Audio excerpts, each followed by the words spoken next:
केरला में 15 साल का लड़का ब्रेन ईटिंग अमीबा से मर गया है। तो जो डिजीज़ होती है उसे पैम कहते हैं, PAM, प्राइमरी एमीबिक मेनिंजियोनेफ्राइटिस ऐसे करके कुछ नाम है। It is a rare infection और ये सेंट्रल नर्वस सिस्टम को अफेक्ट करता है, मतलब जो दिमाग से चलता है, ठीक है, दिमाग और रीढ़ की हड्डी में जो रहता है उससे।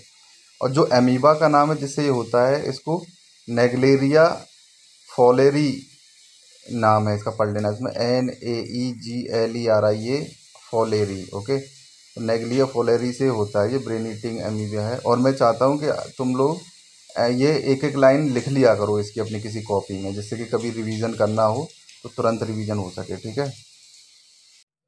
देखो, यमन में एक टेररिस्ट लोग काम करते हैं, होती ट्राइब के लोग हैं ये, होती टेररिस्ट बोलते हैं, HOUTHI। तो इन्होंने ही सऊदी अरेबिया में बम मार दिया था ड्रोन के थ्रू, तो तेल की कीमतें बढ़ गई थी कुछ महीने पहले, है ना। तो ये जो है कब्जा करना चाहते हैं Sanaa airport and Hodeidah, HODEIDAH, Hodeidah port, ठीक है।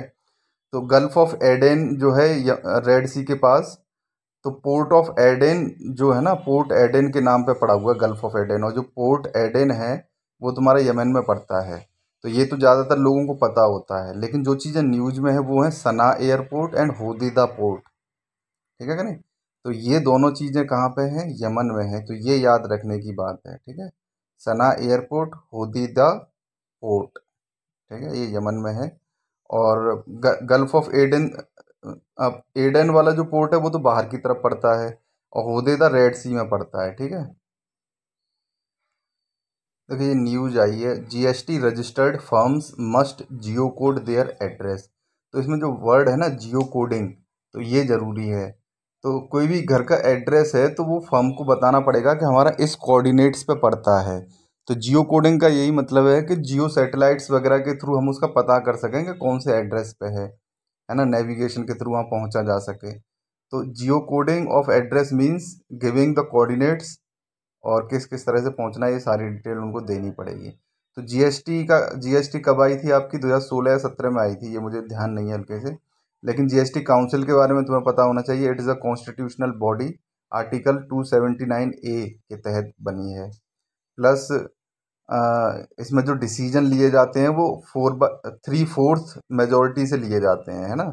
इसमें फाइनेंस मिनिस्टर होता है और हेड होता है ना, और बाकी के स्टेट के फाइनेंस मिनिस्टर टाइप के लोग रहते हैं। तो ये बातें पता होनी चाहिए।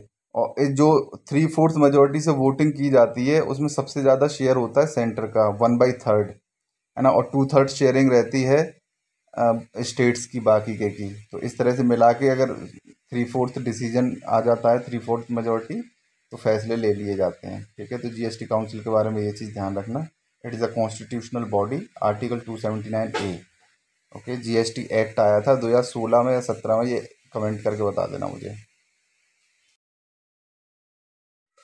ये लास्ट न्यूज़ है, इसमें बहुत ज़्यादा कुछ है नहीं। इसमें हॉकी का कोच अपॉइंट हुआ था फुलटॉन करके, FULTON, इसमें कट गया है इमेज वीडियो में, लेकिन फुलटॉन कोच का नाम है हॉकी के का, बस ये याद रखना है, ठीक है। ये करीब 2-3 महीने पहले या 4 महीने पहले इसका अपॉइंटमेंट हुआ था, ठीक है।